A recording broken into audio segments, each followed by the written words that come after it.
त्यांना तेवढी गाडी द्या हो. हे कशाला फिरणार ही लोक? एकदम बॉर्डरवरचा भाग आहे. सभापती आणि उपसभापतीची निवड झाली, सभापतीची सरकारी गाडी आमच्या अपर तहसीलदार वापरतायत. कालपासून बीडीओ फोन करतोय, मॅडम गाडी आणून द्या, मॅडम गाडी आणून द्या. मॅडम मध्ये माझ्याकडे गाडी नाही, मग मी कशाला फिरणार? राज्यामध्ये जेवढी अप्पर तहसीलदार झाली त्यांना गाडीच दिली नाही. मी बावनकुळे साहेब आणि मुख्यमंत्री महोदयांना विनंती करतो की आमच्या जिल्हाधिकाऱ्यांनी प्रस्ताव पाठवलाय.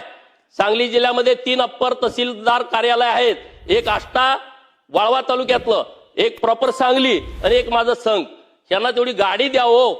हे कशाला फिरणार ही लोक? एकदम बॉर्डरवरचा भाग आहे.